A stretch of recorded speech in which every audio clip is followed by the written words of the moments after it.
Let's begin by stepping back for a moment and reflecting on the beliefs and perceptions that we hold about risk, safety, and the world around us.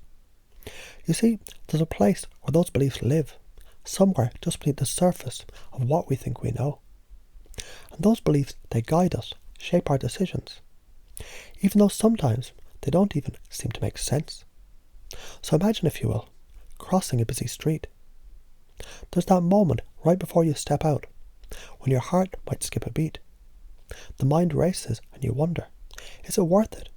There's a risk, yes. But haven't you crossed the street many times before? What would happen if you never crossed? If you never took that step?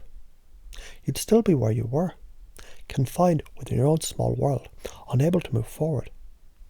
And yet, you've taken the steps before, and you'll take them again.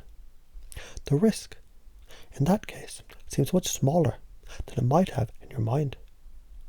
Now think about the larger picture. The street was crossed because you saw the reward in the long run. But so often people are trapped in the immediate thought, the immediate feeling. When you extend the consequence of a decision, they start to see things differently. They're not thinking long term, but when they do, they realize how small the initial hesitation really was, how small it feels in comparison to the larger opportunity. You've seen it happen, haven't you? Maybe in a conversation where someone's defending a point, a belief that feels so strong, so unshakable in that moment. But when you stretch the thinking, when you make the consequence bigger than they ever considered, you watch their certainty waves.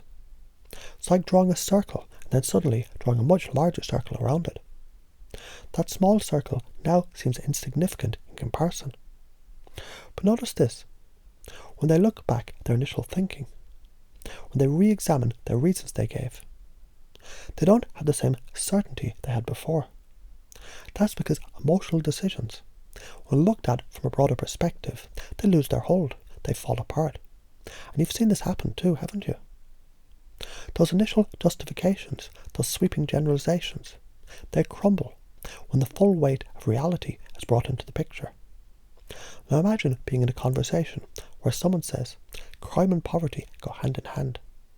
It's a blanket statement, isn't it? What if I turned that around? What if I said, well, thinking like that would ensure that everyone who's poor gets locked behind bars? See, when you break down those large general beliefs, you see the flaw. It's like a house of cards that falls with a single touch. You might even remember a moment where someone shared a huge reason for why they couldn't take a chance. And they provided so many justifications. You felt the conversation slip into a confusion. You see, when too much is given, when people share all their beliefs, it's like opening the door to your inner world, letting others see all the fragile structures that you've built there. The fewer reasons you give, the more solid your position. Because in those reasons are the very vulnerabilities that others can use to shake your foundation. So why expose them? The art of persuasion doesn't come from bombarding others with every reason. No, it's about choosing the fewest, the simplest reasons that align with the truth of your experience. And then you build your belief around them. That's where strength comes from. Because when you speak from your core, from a place of certainty, the weak arguments, they just fade away. Like a shadow retreating when the light is shone on it. Have you ever noticed how easily a simple, well-crafted argument can be shattered when you extend it beyond the familiar? Imagine taking a person's belief about a situation, a belief that feels certain to them, and stretching it out to the most extreme point. Suddenly it becomes absurd, it becomes laughable, because now the very thing they held tightly, it's exposed as being weak. You've probably seen it too. People so caught up in defending their point of view, they can't see the similarities between the argument they're making and the one they're accusing someone else of. The liberals, for instance, pointing out the very thing they themselves are guilty of. They're so focused on the content, the details, they don't see the mechanics behind it all. And when you make that connection clear, when you point out how they're doing exactly what they claim the others are doing, you see that realization. The mental gears shift, and they can't ignore the truth. History, after all, is written by the winners, isn't it? The story is always told from the perspective of the one who holds the power. We've all seen the news, haven't we? How easy it is to make sweeping statements, to generalise. Governments are corrupt, they say. And yet, we rarely stop to ask ourselves, is every politician corrupt? The moment you start asking questions like that, the structure of the belief begins to falter. Let's say, for a moment, you believe all politicians are corrupt. Well, keep thinking that way and you'll never gain the power you desire. Because you confine yourself to a small corner believing that corruption is a universal truth. But ask yourself, do you think you can have power without being corrupted? What if the two don't have to go hand in hand? What if those who take power can hold on to their integrity? The moment you question that belief, the entire structure can begin to shift. But let's take it a step further. What if the problem isn't about power at all?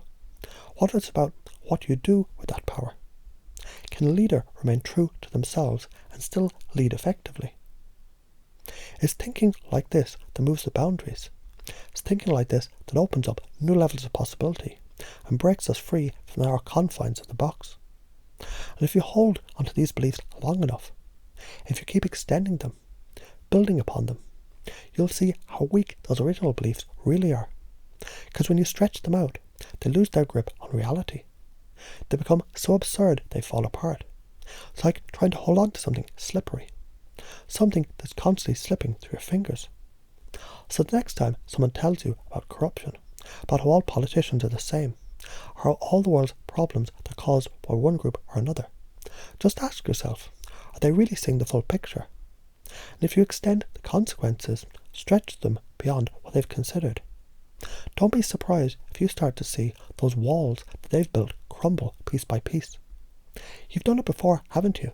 Seen the cracks, watched as beliefs fall apart under their own weight. And you've realised that the more you look at the world in this way, the more you understand that nothing is as fixed as it seems. What are the beliefs that hold you back? What are the ones you've accepted without question? It's time to see them for what they really are.